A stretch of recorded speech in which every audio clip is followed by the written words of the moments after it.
शेतकऱ्याची संपूर्ण कर्जमाफी झाली पाहिजे असं महाराष्ट्रातले शेतकरी म्हणतात. विधानसभेच्या निवडणुकीमध्ये देवेंद्र फडणवीस साहेब म्हणले होते शेतकऱ्याचा संपूर्ण सातबारा कोरा करू.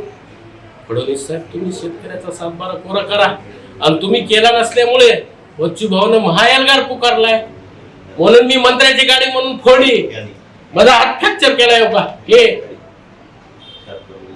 16,500 तुम्ही देतो म्हणला आणि आता 3,000-4,000 हेक्टरी पडायले. मला रागानावर झाला.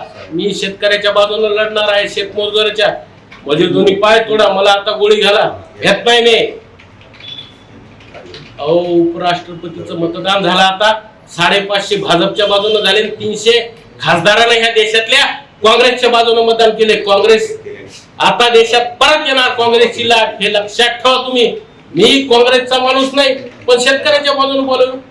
उद्धव ठाकरे मुख्यमंत्री झाल्या पहिल्यांदा शेतकऱ्याची कर्जमाफी करणारा महाराष्ट्रातला एकमेव मुख्यमंत्री कोण असेल तो उद्धव बाळासाहेब ठाकरे. मला तुम्ही गोळ्या घालावं भेट नाही. मी तुम्हाला सांगतो 18,500 देतो म्हणून तुम्ही घोषणा केली, 3,000-4,000 दिला.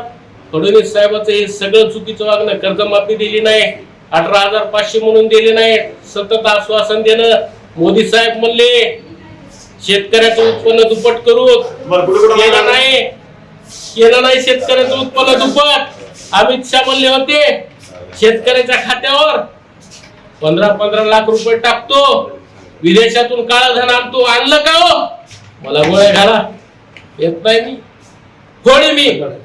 फोडी गाडी, कोणाची फोडी मला माहित नाही. मी भेरारा कार्यकर्ता नाही,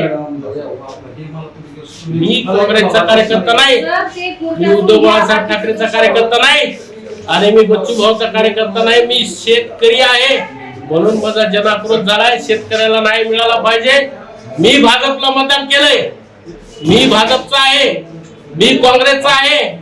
आम्ही काय चूक केली हो? मी उद्धव बाळासाहेब ठाकरेचा आहे, आम्ही काय चूक केली हो? आम्ही तुम्हाला सतत मतदान केले. आम्हाला 18,500 दिवाळीला तुम्ही देणार होता भेट. बघा काय हाताची हालत केली.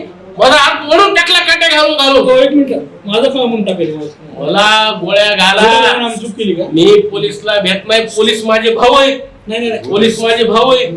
त्याची काय चूक आहे त्या देव माणसाची?